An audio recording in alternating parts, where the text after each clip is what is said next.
इतिहास की प्रमुख घटनाएं पढ़ेंगे। ये ऐसे तो ये किताब में ईस्वी दिया है, लेकिन हम लोग किताब से भी ज़्यादा, सिर्फ ईस्वी नहीं, इसका पूरा डिस्कशन करेंगे, किताब से भी हटके, किताब से ज़्यादा जो बातें किताब में ना दी गई हो, हम उस बात का जिक्र इसमें करेंगे।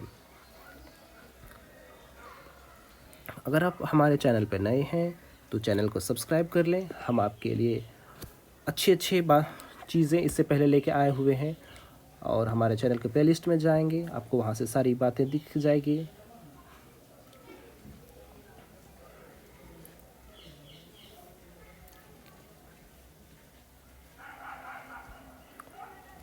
तो चलिए शुरू करते हैं। भारत में आर्यों का आगमन। भारत में आर्य कब आए थे? भारत में आर्यों का आगमन तो 1500 ईसा पूर्व में आए थे। मध्य आर्य कहाँ के थे? आदि मध्य एशिया के थे। आर्य ही हिंदू धर्म से जन्म लिया, आर्य से ही हिंदू धर्म जन्म लिया। आर्यों ने ही भारत को बसाया है। अगर आप पढ़ाई करने बैठे हैं और वीडियो देख रहे हैं तो एक पेन और कॉपी ले लें, कुछ कुछ बातें हैं जो उसे आप नोट करते जाएंगे। आर्यों ने भारत को बसाया। आर्यों के बारे में भारतीय साहित्य में बाहर से आने का कोई साक्ष्य नहीं मिलता है। ऐसे कुछ विद्वान का मानते हैं ना कि आर्य मध्य एशिया से आए थे, लेकिन किसी पुराण में इसके बारे में कोई जिक्र नहीं मिलता है। ऋग्वेदिक काल जो है 1500 से लेकर 1000 ईसा पूर्व, ऋग्वेदिक काल 1500 से लेकर 1000 ईसा पूर्व में है। और उत्तर वैदिक काल 1000 से 600 ईसा पूर्व।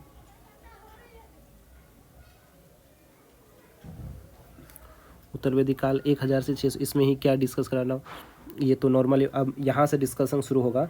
देखिए, महावीर का जन्म, महावीर जैन धर्म के संस्थापक थे। भगवान महावीर का जन्म 540 ईसा पूर्व में हुआ था। कहाँ हुआ था? कुंडलग्राम कश्मीर में, कुंडलग्राम वैशाली बिहार में। कुंडलग्राम वैशाली बिहार में। अगर अभी माना जाए तो कुंडलग्राम अभी मुजफ्फरपुर में है शायद। हाँ, कुंडलग्राम ये जगह अभी वैशाली में ना होकर मुजफ्फरपुर में हो गया है। ये अयोध्या के इक्ष्वाकु वंशी क्षत्रिय परिवार में जन्म लिए थे। महावीर अयोध्या के इक्ष्वाकु वंश के क्षत्रिय परिवार में जन्म लिए थे। महावीर का निर्वाण यानी मृत्यु, ये निर्वाण जो हुआ था 446 ईसा पूर्व में। निर्वाण 446 ईसा पूर्व में हो गया था। कहाँ हुआ था?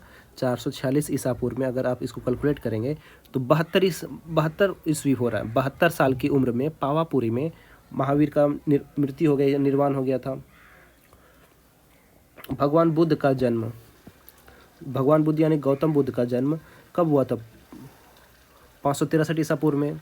गौतम बुद्ध का जन्म 563 ईसा पूर्व में हुआ था। कहाँ हुआ था?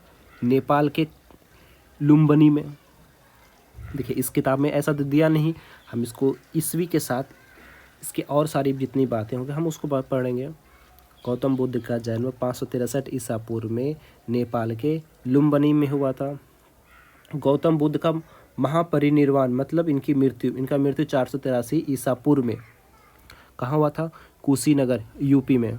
कितने साल की उम्र में? तो 80 साल की उम्र में हो गया था। इनकी मृत्यु 80 साल की उम्र में हो गया था। सिकंदर का भारत आगमन। सिकंदर भारत में कब आया था? 326 या 325 ईस्वी में।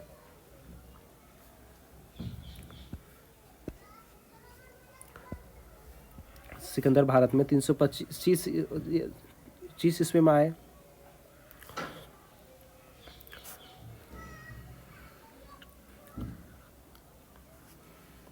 और जब आए थे तो इन्होंने वो किया, गुजरात के सोमनाथ मंदिर को लूटा था 325 ईसा पूर्व में।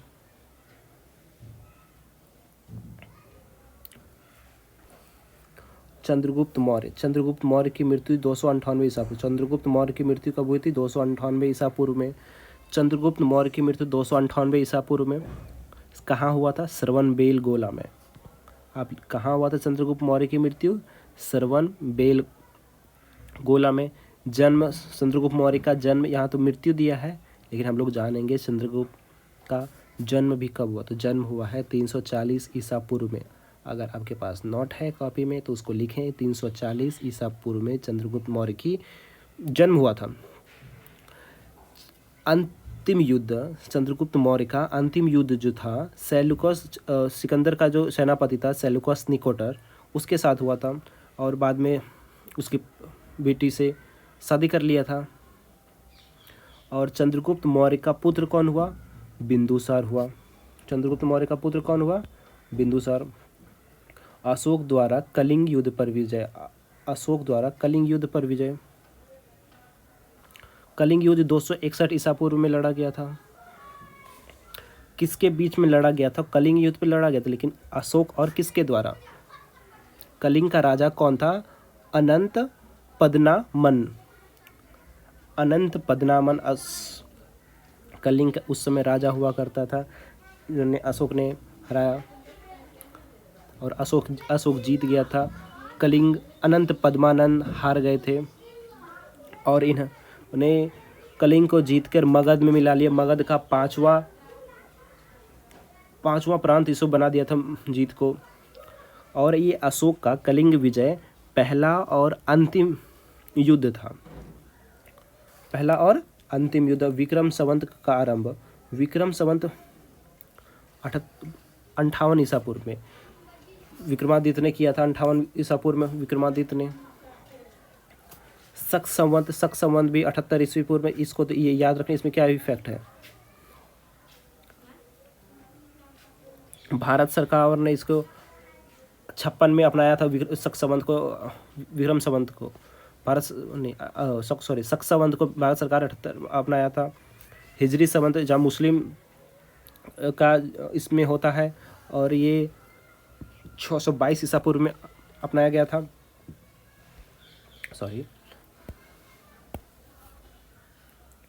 फाहियान का भारत यात्रा कब हुआ? फाहियान भारत कब आए थे? 405 से 411 फाहियान आए थे, भारत रुके थे। अब ये बताइए कि फाहियान आया तो था, लेकिन किसके समय आया था? फाहियान भारत चंद्रगुप्त द्वितीय के शासनकाल में आया था। फाहियान कहाँ का था? फाहियान चीन का था। कहाँ, कैसे आया था? तो मध्य एशिया होते हुए फाहियान आया था। हर्षवर्धन का शासनकाल, हर्षवर्धन को 606 से लेकर 647 दिया है। हर्षवर्धन किस वंश का राजा था? तो पुष्यभूति वंश का संबंध था, राजा नहीं, पुष्यभूति वंश का था और ये वर्धन वंश का था। हर्षवर्धन का पिता का क्या नाम था? प्रभाकर वर्धन था। हर्षवर्धन के समय ही ह्वेनसांग आया था और ह्वेनसांग की किताब का नाम क्या था? सी क्यू की। अब फाहियान की किताब का नाम था फो क्यू की। फाहियान चंद्रगुप्त द्वितीय के शासनकाल में आया था। हर्षवर्धन के शासनकाल में ह्वेनसांग आया था। यह है ना ह्वेनसांग की भारत यात्रा 630 ईसा पूर्व में हर्षवर्धन के समय ही आया था। हर्षवर्धन की जो क्या कहते क्षेत्र था, ऊपर में हिमालय से, ऊपर में हिमालय तक और नीचे में नर्मदा नदी तक, नीचे में नर्मदा नदी तक। और पूर्व में कहाँ से तक? उड़ीसा से लेकर, और दक्षिण में कहाँ था? पंजाब, पूर्व में उड़ीसा से और पश्चिम में पंजाब तक, उत्तर में हिमालय से तक और नीचे नर्मदा नदी तक। अब आप ये एक बताइए कि हर्षवर्धन को किसने हरा दिया था? एक क्वेश्चन आपके लिए है। चीनी यात्री इत्सिंग का बिहार भ्रमण, चीनी यात्री इत्सिंग का बिहार भ्रमण कब था? 673 ईसा पूर्व में। आप ये कमेंट करके बताएं कि जो मैं किताब से ज़्यादा जो बता रहा हूँ ये सही है या नहीं। थोड़ी बहुत जानकारी तो आपको मिल ही जाएगी, रिवाइज हो जाएगा, आपको सुन रहे होंगे तो, क्योंकि आप भी पढ़ ही रहे हैं, मैं भी पढ़ रहा हूँ, मैं पढ़ा भी रहा हूँ। चीनी यात्री इत्सिंग बिहार भ्रमण के लिए आया था 673।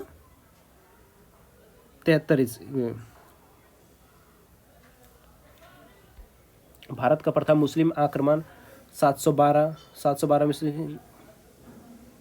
ईस्वी में हुआ था। किसने किया था उस समय?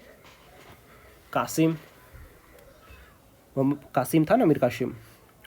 सोमनाथ मंदिर पर आक्रमण मोहम्मद गजनी ने किया था, लूट लिया था 1025 ईस्वी में। तराइन का प्रथम युद्ध, ये तो आपको याद ही होगा। तराइन का प्रथम युद्ध पृथ्वीराज चौहान और गौरी के बीच हुआ था, जिसमें पहले युद्ध में पृथ्वीराज जीत गए थे, गौरी की हार हुई थी। तराइन के दूसरे युद्ध 1192, तराइन के दूसरे युद्ध 1192 में, जिसमें पृथ्वीराज और गौरी के बीच युद्ध हुआ और पृथ्वीराज हार गए, गौरी जीत गया और गौरी ने पृथ्वीराज को मार दिया।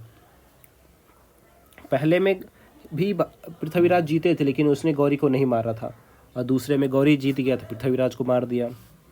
गुलाम वंश की स्थापना 1206 में, गुलाम वंश की स्थापना 1206 में हुआ था। किसने किया था? इल्तुतमिश। इल्तुतमिश के आगे कौन था? ऐबक, कुतुबुद्दीन ऐबक ने 1206 में, उस समय कुतुबुद्दीन ऐबक ने अपनी राजधानी कहाँ बनाया था? लाहौर में बनाया था। कुतुबुद्दीन ऐबक के बाद कौन आया? इल्तुतमिश आया। इल्तुतमिश ने अपनी राजधानी दिल्ली को बनाया। गुलाम वंश के वास्तविक संस्थापक इल्तुतमिश। गुलाम वंश का स्थापना कुतुबुद्दीन ऐबक ने किया। गुलामों का गुलाम इल्तुतमिश को गुलाम कौन था? कुतुबुद्दीन ऐबक था। गौरी की बेटी से शादी हुआ था इनका, और कुतुबुद्दीन ऐबक की बेटी से इल्तुतमिश का हुआ था। इब्न बतूता का अब आगे है। इब्न बतूता का भारत आगमन।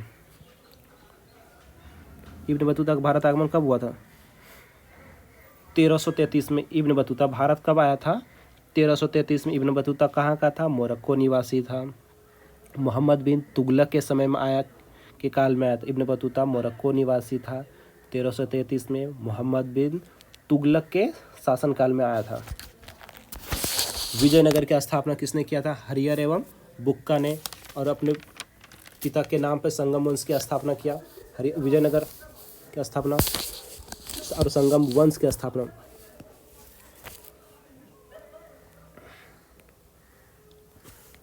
तैमूरलंग का भारत आक्रमण। तैमूरलंग का भारत आक्रमण 1398 में। तैमूरलंग का भारत आक्रमण 1398 में।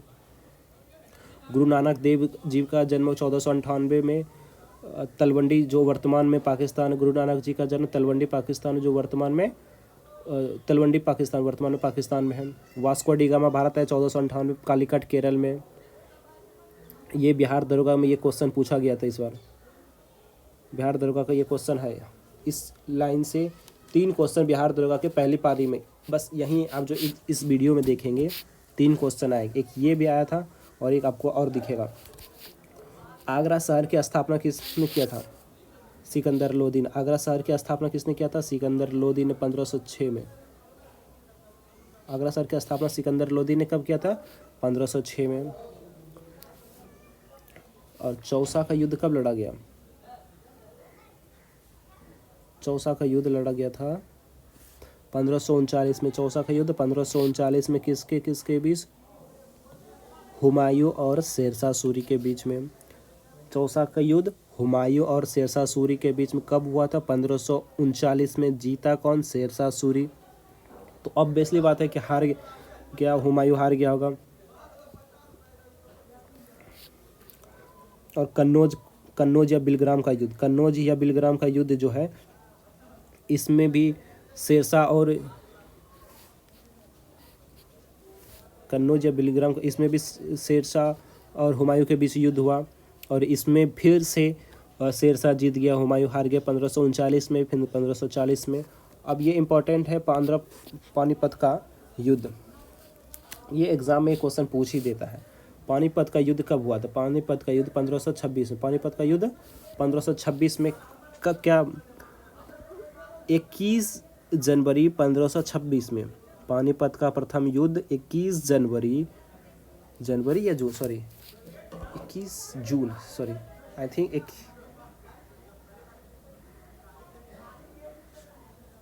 आई थिंक 21 जनवरी या जून, मैं थोड़ा सा कंफ्यूज कर रहा हूँ, 21 जनवरी या जून 1526 में बाबर और इब्राहिम लोदी के बीच पानीपत का प्रथम युद्ध बाबर और इब्राहिम लोदी के बीच में हुआ था 1526 में। 21 तारीख मुझे याद है, जनवरी या जून में कंफ्यूज कर रहा हूँ मैं। पानीपत का द्वितीय युद्ध पानीपत का